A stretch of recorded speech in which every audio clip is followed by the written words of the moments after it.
All right, so in this problem, we have a system of 3 equations, and we have 3 unknowns. So we again can use substitution or elimination to solve the system. We just have to do, it's basically the same process, but we have to do more substitution and more elimination to get something like this done. So in this problem right here, we're still going to start the same way we would with 2. We're going to pick a variable to solve for. In this case, I'm just going to choose that x right there, and then we would go ahead and solve for that variable. So I'm going to say x equals, subtract the 2y, so I get 10 minus 2y. And so now I have this.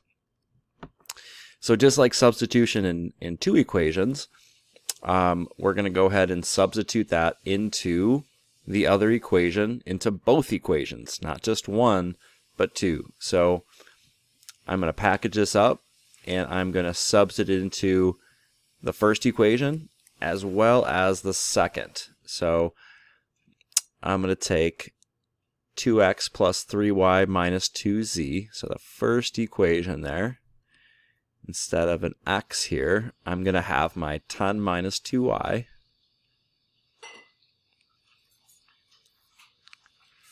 and then plus 3y minus 2z equals 2.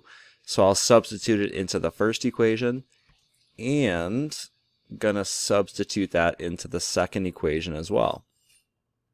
Second equation, we're going to have x plus 2y minus z. So instead of an x there, I'll have a 10 minus 2y, and then plus 2y minus z equals 3. So this is the key here. We're going to solve for one of the variables, and just like the other system, we're going to substitute it into the other equations, into both equations. So we do that. When we do that process, we're going to end up with 2 equations and usually 2 variables, right? In which case, we can use substitution again and actually get down to our first answer. So at this point, we're going to go ahead and just solve or simplify these equations. So we're going to distribute. That would give us 20 minus 4y plus 3y minus 2z equals 2. We're going to collect all of our like terms. So we have these y's here, right? So we're going to have, that's going to be a minus 1y total, minus 2z. I still have this 20 that I didn't take care of, so I'll just put a 20 there. So I have 20 minus 1y minus 2z equals 2. And usually we're going to put the constants on the right-hand side. So I'm going to subtract this 20 just to kind of set it up. And I'm going to finish this as negative 1y minus 2z equals negative 18. Okay, and then I'm just going to let this sit for a little bit. I'm going to go to my other equation and simplify that. So over here, I don't have to distribute anything. I really just have 10 minus 2y plus 2y minus z equals 3. So we're going to simplify this right equation. We're going to get lucky here because the y's eliminate already. So we have negative 2y plus 2y.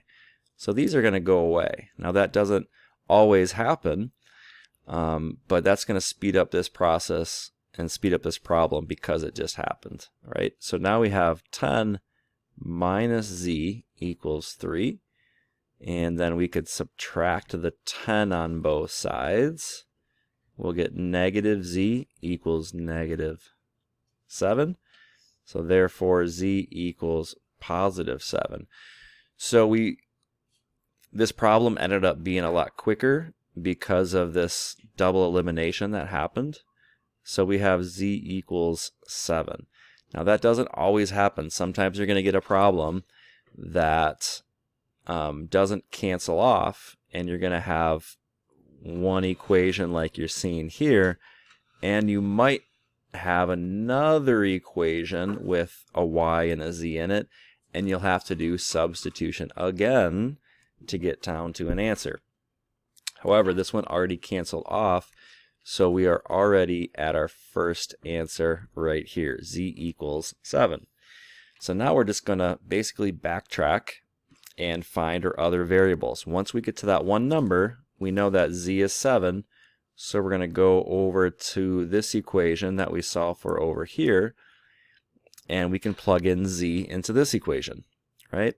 So if I look at that, this is going to say negative 1y minus 2, and now we can plug in 7, because I know that z is 7,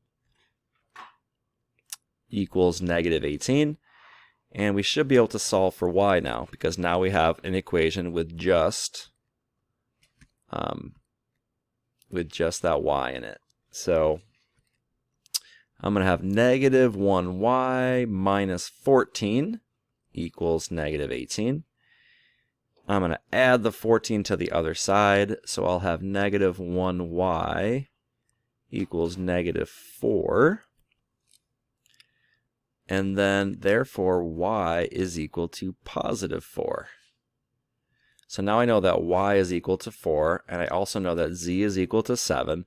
The only other variable I need to figure out is x, and so we're going to go all the way back to where we started at the very top.